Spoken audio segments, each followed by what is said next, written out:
8th class अज असी first lesson square and square root बारे करन जा रहे हैं। स्क्वेयर का मतलब वर्ग तो स्क्वेयर रूट का मतलब वर्गमूल। सब तो पहला सानू वर्ग बारे जानकारी होनी चाहिए कि वर्ग की हुंदा है। किसी भी रकम नू जदों दो बारी गुना किया जाता है तो उसका वर्ग कहलाती। जिवें एक नू मैं दो बारी गुना करा, चाहे मैं दो नू दो बारी गुना करा, चाहे तीन नू तीन दो बारी गुना किया जाए, मतलब सेम रकम नू सेम रकम नाल दो बारी गुना करन ते उसका वर्ग कहलाता है। वर्ग नू किवें लिखिया जाता है? एक गुना एक है, एक नू कितनी बार गुना किया गया? दो बारी। तो सिर ते दो पाना है, किसी ने इस तरह नहीं लिखना एक गुना दो, नो, ये रोंग वे है। एक स्क्वेयर ऐदा ही तुसीं इहनूं की लिखोगे? दो स्क्वेयर। इहनूं की लिखोगे? तीन स्क्वेयर। तीन का वर्ग कह लो, पंजाबी मीडियम वाले एक का वर्ग, दो का वर्ग, तीन का वर्ग कहेंगे। इंग्लिश मीडियम वाले एक square, two square, three square इदा कह सकते। ਇਹਦਾ उत्तर क्या आएगा? एक, दो दूनी चार, तीन तियां नौ। ये बहुत जरूरी है, थानू घट तो घट 20 तक के वर्ग जड़े आने चाहिए। 4 स्क्वेयर 16।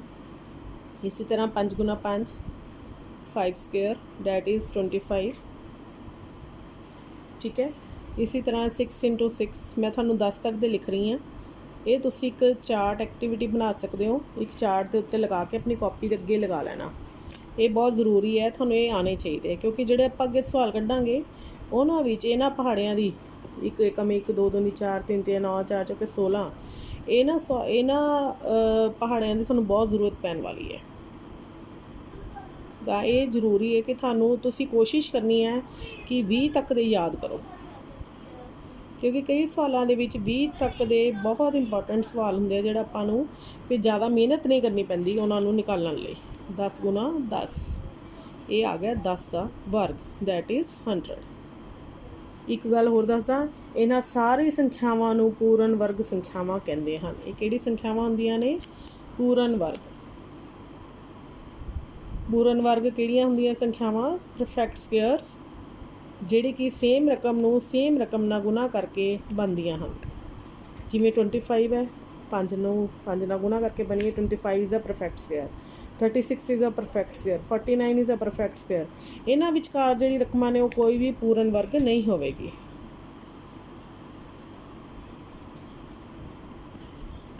इन्हां नूं कहंदे है परफेक्ट स्क्वेयर।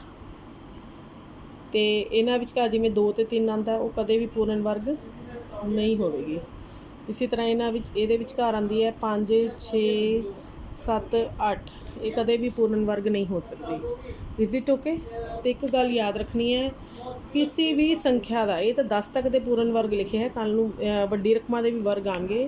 कोई भी संख्या है वो जिहदे एंड वाला अक्षर 2 3 7 8 आ जाए वो कदे भी पूर्ण वर्ग नहीं हो सकती, कदे भी पूर्ण वर्ग नहीं हो सकती।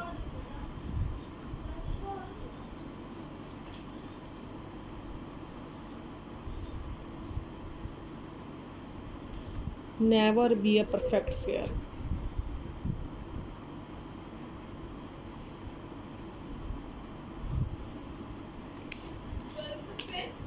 Is it okay? ये किवें है देखो, जिन्ने भी तुसी पूर्ण वर्ग संख्यावां उपर लिखिया ने इन्हां दे इकाई दा अंक देखो, उन्हां दा जिन्हां दे अखरां दा इकाई अंक 2 3 7 8, जिन्हां दा इकाई अंक 2 3 7 8 होवे कदे भी पूर्ण वर्ग नहीं हो सकती। जिवें तुसी आ देखो तो इहदा इकाई दा अंक 1 है क्योंकि इहदे अगे 0 1 0 लगा सकते हो। 4 9 6 5 6 9 4 1 0। अगे तुसी जिन्नी मर्जी संख्यावां देख लो, चाहे 100 तक के वर्ग लिख लो, कदे भी इन्हां दे इकाई दे अंक ते ना 2 आएगा, ना 3, ना 7, ना 8। तुसी देख लो इन्हां विच किसी ते भी एंड विच 2 3 7 8 नहीं आ रहा, एंड वाला अखर इकाई अंक। विजिट ओके ते याद रखना है। बाकी हो भी सकदियां ने ते नहीं भी हो सकदियां पूर्ण वर्ग, ठीक है। पर जो ये 4 अखर आ गए तो संख्या कदे भी परफेक्ट स्क्वेयर नहीं हो सकती है। Is it okay? बेटा मैं थानू नैक्सट हुण 2 गल्लां दस्सण जा रही, ध्यान नाल सुनना है। पहलियां n संख्यावां का जोड़फल 1 + 2 + 3, 1 तो शुरू हो के जिन्नी मर्जी संख्यावां आ जान, मान लो 100 आ गया, कितनियां टर्म्स हो गई? एक तो लैके 100 तक के अंकों का जोड़ कितना होएगा? 100 गुना जिन्नियां संख्यावां ने एंड 100 है, 100 च 1 जोड़ दो 101 गुना गुना करके बटा 2। मतलब 1 तो लैके 100 तक के अंकों का आपां नूं जोड़ करने की लोड़ नहीं, जिहड़ी एंड वाली संख्या है ਉਹਦੇ अंकों का जोड़ कर लो। 2 एकम 2, 50 दूनी 100, तो यह कितना आ जाऊगा 50 गुना 101। जो तुसीं इहनूं गुना करोगे तो 5050 आ जाएगा। ਤਾਂ ਇਹਦਾ मतलब कहने का मतलब की है, ਪਹਿਲੀਆਂ 100 ਸੰਖਿਆਵਾਂ ਦਾ ਜੋੜਫਲ ਕਿੰਨਾ ਹੋਇਆ 50, ਐਂਡ ਵਾਲੀ ਸੰਖਿਆ 100 ਗੁਣਾ ਇਹਦੇ 'ਚ 1 ਜੋੜ ਕੇ ਲਿਖ ਦੇਣਾ ਬਟਾ 2। ਤੇ ਇਹ ਤੋਂ ਇੱਕ ਫਾਰਮੂਲਾ ਨਿਕਲਦਾ ਹੈ ਕਿ ਪਹਿਲੀਆਂ n ਟਾਂਗ ਸੰਖਿਆਵਾਂ ਦਾ ਪਹਿਲੀਆਂ n ਸੰਖਿਆਵਾਂ ਦਾ ਜੋੜਫਲ ਕਿੰਨਾ ਹੁੰਦਾ ਹੈ। ਮੰਨ ਲਓ n ਟਰਮਸ ਨੇ, 1000 ਵੀ ਹੋ ਸਕਦਾ, n ਜਿੰਨਾ ਮਰਜ਼ੀ ਹੋਵੇ। ਤੇ ਉਹਨੂੰ ਕੱਢਣ ਲਈ ਉੱਤਰ ਕਿਵੇਂ ਕੱਢਣਾ ਆਪਾਂ, n ਜਿੰਨੀ ਅਖੀਰਲੀ ਰਕਮ ਹੋਏਗੀ ਗੁਣਾ n+1 करके ਉਹਨੂੰ ਭਾਗ ਕਰ ਦੇਣਾ ਹੈ ਬਟਾ 2 ਦੇ ਨਾਲ। ਤਾਂ ਫਾਰਮੂਲਾ ਤੁਸੀਂ ਯਾਦ ਰੱਖਣਾ ਹੈ, ਪਹਿਲੀਆਂ n ਸੰਖਿਆਵਾਂ ਦਾ ਜੋੜਫਲ ਕਿੰਨਾ ਹੁੰਦਾ ਹੈ n ਗੁਣਾ n+1 ਬਟਾ 2। ਨੈਕਸਟ ਫਾਰਮੂਲਾ ਹੈ ਬੇਟਾ, ਪਹਿਲਾਂ ਆਪਾਂ ਕੀਤਾ ਸੀ 1 ਜਮਾ 2, ਹੁਣ ਜੇ ਖਾਲੀ 1 3 5 ਆ ਜਾਵੇ ਜਮਾ, ਜਾਂ 1 3 5 7 ਇਸ ਤਰ੍ਹਾਂ ਜੋੜ ਆ ਜਾਵੇ, ਜਾਂ ਇੱਕ मतलब ऑड नंबर्स आ जान, इन्हों कहते हैं टांग संख्यावां 7 9। तो यदा जोड़ कितना होएगा तुसीं ध्यान नाल देखना है। ये कितनियां संख्यावां ने, तुसीं संख्यावां गिन लैनियां 1 2 3 4 5। ਇਹਦਾ उत्तर कितना आएगा 5 स्क्वायर, मतलब 25 आएगा ਇਹਦਾ उत्तर। ये कितनियां संख्यावां ने 1 2 3 4, तो ਇਹਦਾ उत्तर कितना आएगा 4 ਦਾ स्क्वायर, डैट इज़ 16। तुसीं करके भी देख लो, 7 5 12 13 14 15 1 16। इसी तरह ही 1 2 3 ਇਹਦਾ ਸੰਖਿਆਵਾਂ ਦਾ ਜੋੜ ਕਿੰਨਾ ਆਏਗਾ 3 ਦਾ ਵਰਗ। ਤੇ ਇਸ ਤੋਂ ਹੀ ਆਪਾਂ ਇੱਕ ਫਾਰਮੂਲਾ ਡਰਾਈਵ ਕਰ ਰਹੇ ਹਾਂ ਕਿ 1 3 5 7 ਤੋਂ ਲੈ ਕੇ n ਸੰਖਿਆਵਾਂ ਦਾ ਜੋੜਫਲ n ਕਿਹੜੇ n ਔਡ ਹੋਣਾ ਚਾਹੀਦਾ ਟਾਂਗ। ਤਾਂ ਪਹਿਲੀਆਂ n ਟਾਂਗ ਸੰਖਿਆਵਾਂ ਦਾ ਜੋੜਫਲ ਇਹਨੂੰ ਕਵਾਂਗੇ ਪਹਿਲੀਆਂ n टांग संख्यावां ऑड नंबर। फर्स्ट और n ऑड नंबर से जोड़फल किन्ने बराबर होंदा है, ध्यान नाल नोट करो बेटा n स्क्वायर ते याद रखना है। पहलियां n ऑड वो लगातार सी 1 + 2 + 3 + 4 जिहड़ा आपां पिछे कीता रैड कलर दे विच फार्मूला, नैक्सट है ग्रीन कलर दे विच फार्मूला जे आपां इन्हां नूं ऑड दा कर रहे हैं। Is it okay. उस तो बाद किसी भी संख्या का वर्ग मिनटां 'च पता करने लिए अपने को 2 फार्मूले है। ये ध्यान रखना है कि फार्मूला जिहड़ा है आपां याद रखना है। फार्मूला की है a + b, ਉਹਦੇ ਸਿਰ ਦੇ ਇਕੱਠਾ ਸਕੁਅਰ ਪਿਆ ਹੋਵੇ ਤੇ ਇਹਦਾ ਉੱਤਰ ਕੀ ਹੁੰਦਾ ਹੈ, ਪਹਿਲੀ ਰਕਮ ਦਾ ਵਰਗ ਜਮਾ ਦੂਜੀ ਰਕਮ ਦਾ ਵਰਗ ਜਮਾ, ਇਹ ਤਾਂ ਬੱਚੇ ਸਾਰੇ ਕਰ ਦਿੰਦੇ, ਇਹਦੇ ਸਿਰ ਦੇ ਉੱਤੇ ਵਰਗ ਵੀ ਪਾ ਦਿੰਦੇ, 2 ਦੇ ਸਿਰ ਦੇ ਉੱਤੇ ਵੀ 2 ਪਾ ਦਿੰਦੇ, पर कोई बच्चे जोड़ा है 2 × a × b नहीं लिखते। ये ध्यान रखना है, a + b का वर्ग किहदे बराबर होंदा है a² + b² + 2ab। ये किवें वरत्या जाऊगा फार्मूला है मैं तुहानूं बाद च दसूँगी किस तरह आपां सवाल कढने। इहनूं यूज़ करते हुए इहदे नाल आपां नूं कोल किसी भी संख्या का वर्ग बिना गुणा किते 1 मिनट च निकल आएगा जल्दी। नैक्सट 4th है a - b का वर्ग। a - b का वर्ग भी इदां ही होएगा। ये ध्यान रखना पहली 2 रकमां सारियां दोनों दियां सेम ने a² + b², लेकिन फ़र्क कित्थे आएगा बेटा, इत्थे माइनस है इत्थे प्लस है, इत्थे की आएगा -2 गुना a गुना b। आ 2 फार्मूले याद रखने। इस दे नाल असीं इहदे सवाल करन जा रहे हैं जिहड़ा कि तुहानूं सहायक होएगा दस्सण लई कि आपां किसी तरह एक संख्या का वर्ग पता कर सकते हैं। मान लो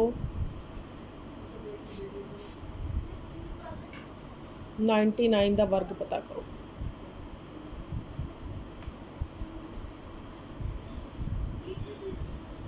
सूत्र राही पता करो, इनू सूत्र कहते हैं फार्मूलाज।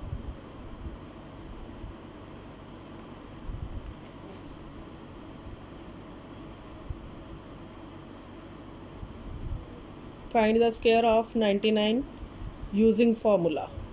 Is it okay. तो आपां इहनूं किवें यूज़ करना है तुसीं देखो।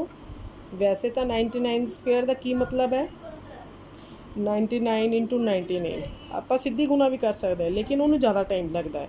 ਫਾਰਮੂਲੇ ਦੀ ਸਹਾਇਤਾ ਨਾਲ ਕੀ ਕਰਨਾ ਹੈ, ਤੁਸੀਂ ਕਿਹਦਾ ਵਰਗ ਪਤਾ ਕਰਨਾ, 99 ਸਕੁਅਰ। 99 ਨੂੰ ਤੁਸੀਂ ਦੋ ਅੱਖਰਾਂ ਦੇ ਜੋੜ ਅਤੇ ਦੋ ਅੱਖਰਾਂ ਦੇ ਘਟਾਓ ਵਿੱਚ ਲਿਖ ਲੈਣਾ। 99 ਨੂੰ ਹੀ ਤੁਸੀਂ ਦੋ ਅੱਖਰਾਂ ਦੇ ਵਿੱਚ ਲਿਖ ਲੈਣਾ। 99 ਸਕੁਅਰ ਕੀ ਹੁੰਦਾ, 100 'ਚੋਂ ਇੱਕ ਗਿਆ 99 ਹੁੰਦਾ। ਮੈਨੂੰ ਇੰਨਾ ਪਤਾ ਹੈ ਕਿ 100 'ਚੋਂ ਜਦੋਂ ਇੱਕ ਘਟਾ ਦਿੱਤਾ ਜਾਂਦਾ ਹੈ ਤਾਂ ਕੀ ਬਣਦਾ, 99। ਦੇਖੋ 99 ਬਣ ਗਿਆ ਬ੍ਰੈਕਟ ਦੇ ਅੰਦਰ, ਇੱਥੇ ਬ੍ਰੈਕਟ ਦੇ ਅੰਦਰ 99 ਸੀ, ਇਹ ਵੀ 100 - 199। ਇਹਦੇ ਉੱਤੇ ਕੀ ਪਾ ਦੇਣਾ ਬੇਟਾ ਸੀ, ਸਕੁਅਰ। ਇਹਦਾ ਉੱਤਰ ਕਿਹਦੇ ਬਰਾਬਰ ਆਏਗਾ, ਪਹਿਲੀ ਰਕਮ ਦਾ ਵਰਗ।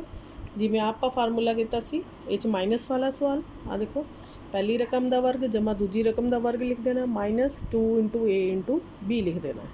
ਤਾਂ ਪਹਿਲੀ ਰਕਮ A ਦੀ ਥਾਂ 'ਤੇ ਇੱਥੇ ਕਿਹੜੀ ਹੈ, 100। 100 ਦਾ ਵਰਗ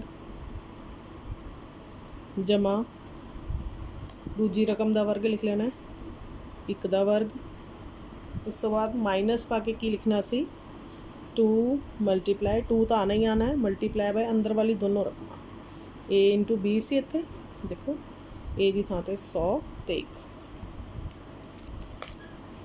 100 ਗੁਣਾ 1, ਅਤੇ ਇਹਦਾ ਉੱਤਰ ਜਿਹੜਾ ਹੈ ਤੁਸੀਂ ਜਦੋਂ 1 ਮਿੰਟ 'ਚ ਕੱਢ ਲਓਗੇ। 100 ਦਾ ਵਰਗ ਫਟਾਫਟ ਕੱਢਿਆ ਜਾ ਸਕਦਾ ਹੈ, ਕਿਉਂਕਿ ਬੇਟਾ 100 ਇੰਟੂ 100 ਕਿਵੇਂ ਪਤਾ ਲੱਗ ਸਕਦਾ ਹੈ 1 ਮਿੰਟ ਦੇ ਅੰਦਰ। 1 ਏਕਮ 1, ਕਿੰਨੀ ਜ਼ੀਰੋਆਂ ਨੇ 4, ਤਾਂ ਇਹਦੇ ਨਾਲ ਕਿੰਨੀ ਜ਼ੀਰੋ ਲਗਾ ਦੇਣੀ 4। ਅਤੇ ਇਹਦਾ ਉੱਤਰ 1 ਮਿੰਟ 'ਚ ਆ ਗਿਆ 1 2 3 4। ਜਮ੍ਹਾਂ ਪਾ ਕੇ 1 ਦਾ ਵਰਗ ਕਿੰਨਾ ਆ ਗਿਆ ਬੇਟਾ, 1 ਆ ਗਿਆ। ਉਸ ਤੋਂ ਬਾਅਦ ਮਾਈਨਸ 100 ਗੁਣੀ 2, 2 ਏਕਮ 2, 2 ਏਕਮ 2। ਉਸ ਤੋਂ ਬਾਅਦ ਕਿੰਨੀ ਜ਼ੀਰੋਆਂ ਨੇ ਨਾਲ ਪਈਆਂ ਬੇਟੇ 2, ਤਾਂ 1 1 0 0, ਕਿੰਨੀਆਂ ਜ਼ੀਰੋ 0, ਆ ਪਲੱਸ ਵਾਲੀਆਂ ਮੈਂ ਪਲੱਸ ਕਰ ਲਈਆਂ, ਤਾਂ ਇੱਥੇ ਕੀ ਆ ਗਿਆ 1 ਮਾਈਨਸ 200। ਹੁਣ ਤੁਸੀਂ 200 ਮਾਈਨਸ ਕਰੋਗੇ ਇਹਦੇ ਵਿੱਚੋਂ, ਤੁਸੀਂ ਦੇਖੋ 200 ਮਾਈਨਸ ਕਰਕੇ ਦੇਖ ਲਓ, 1 0 10 ਚੋਂ 9801, ਅਤੇ ਉੱਤਰ ਕਿੰਨਾ ਆ ਜਾਏਗਾ ਜਦੋਂ ਤੁਸੀਂ ਘਟਾਓ ਕਰੋਗੇ, 9801। ਆਈ ਹੋਪ ਤੁਹਾਨੂੰ ਇਹ ਸਮਝ ਆ ਗਿਆ ਹੋਏਗਾ ਚੰਗੀ ਤਰ੍ਹਾਂ। Is it okay. ਇਸੇ ਦੇ ਆਧਾਰਿਤ ਅਸੀਂ ਦੂਸਰਾ ਸਮ ਕਰਨ ਜਾ ਰਹੇ ਹਾਂ, ਦੈਟ ਇਜ਼ 52 ਦਾ ਸਕੁਅਰ ਅਸੀਂ ਪਤਾ ਕਰਨਾ ਹੈ। 52 ਦਾ ਸਕੁਅਰ ਤਾਂ ਵੈਸੇ 52 ਇੰਟੂ 52 ਕਰਕੇ ਵੀ ਨਿਕਲ ਸਕਦਾ ਹੈ, ਪਰ ਅਸੀਂ ਫਾਰਮੂਲੇ ਦੀ ਸਹਾਇਤਾ ਨਾਲ ਪਤਾ ਕਰਾਂਗੇ। 52 ਨੂੰ ਮੈਂ ਦੋ ਅੱਖਰਾਂ ਦੇ ਜਮ੍ਹਾਂ ਦੇ ਵਿੱਚ ਲਿਖ ਲੂँਗੀ। ਜਿਹੜਾ ਬੇਟਾ 52 ਹੈ ਇਹ 50 ਦੇ ਨੇੜੇ ਹੈ, 50 ਪਲੱਸ ਕਿੰਨਾ ਆਏਗਾ 2। ਇਹਦਾ ਉੱਤਰ ਕਿਹਦੇ ਬਰਾਬਰ ਹੋਏਗਾ, ਪਹਿਲੀ ਰਕਮ ਦਾ ਵਰਗ ਜਮਾ ਦੂਸਰੀ ਰਕਮ ਦਾ ਵਰਗ। ਹੁਣ ਇੱਥੇ ਡਿਸਾਈਡ ਕਰਨਾ ਹੁੰਦਾ ਇੱਥੇ ਆਪਾਂ ਪਲੱਸ ਪਾਉਣਾ ਕਿ ਮਾਈਨਸ। ਦੇਖੋ ਦੋਨੋਂ ਰਕਮਾਂ ਵਿਚਕਾਰ ਕਿਹੜਾ ਨਿਸ਼ਾਨ ਹੈ, ਪਲੱਸ, ਅਤੇ ਅਸੀਂ ਇੱਥੇ ਕੀ ਪਾਵਾਂਗੇ ਪਲੱਸ।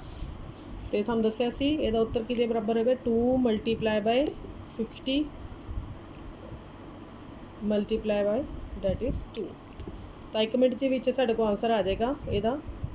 50 ਇੰਟੂ 50 ਤੁਸੀਂ ਦੇਖ ਲਓ, ਇੱਧਰ ਦੇਖੋ ਤੁਸੀਂ 50 ਇੰਟੂ 50 ਕਰਨਾ ਹੈ, 5 5 ਕਿੰਨਾ ਆ ਗਿਆ 25, ਅਤੇ ਕਿੰਨੀ ਜ਼ੀਰੋ ਪਈਆਂ ਦੋਨਾਂ ਕੋਲ 2, ਤਾਂ ਇਹਦਾ ਆਨਸਰ ਕਿੰਨਾ ਆ ਜਾਏਗਾ 2500। ਅਤੇ ਅਸੀਂ ਇਹਦਾ ਆਨਸਰ ਲਿਖਾਂਗੇ 2500 ਪਲੱਸ 2 ਦਾ ਵਰਗ ਕਿੰਨਾ ਹੁੰਦਾ ਆਪਾਂ ਨੂੰ ਪਤਾ ਹੀ ਹੈ, 2 ਦੂਣੀ 4 ਪਲੱਸ ਉਸ ਤੋਂ ਬਾਅਦ ਗੁਣਾ ਕਰੋ 5 5 ਦੂਣੀ 10 10 ਦੂਣਾ 20 ਹੋ ਗਿਆ ਬੇਟਾ। ਤੁਸੀਂ 20 ਲਿਖ ਲਓ ਪਹਿਲਾਂ, ਅਤੇ ਦੇਖੋ ਇੱਕ ਆ 0 ਰਹਿ ਗਈ ਸੀ, ਇਹਨੂੰ ਵੀ ਨਾਲ ਤੁਸੀਂ ਔਨ ਕਰ। ਅਤੇ ਤਿੰਨਾਂ ਰਕਮਾਂ ਅੱਗੇ ਕੋਈ ਸਾਰੇ ਅੱਗੇ ਪਲੱਸ ਹੈ, ਇਹਦੇ ਅੱਗੇ ਕੋਈ ਨਿਸ਼ਾਨ ਨਹੀਂ, ਇਹਦਾ ਮਤਲਬ ਵੀ ਪਲੱਸ ਹੈ, ਤਿੰਨਾਂ ਨੂੰ ਪਲੱਸ ਕਰ ਲਓ ਤਾਂ ਤੁਹਾਡੇ ਕੋਲ ਆਨਸਰ ਆ ਜਾਏਗਾ 2704।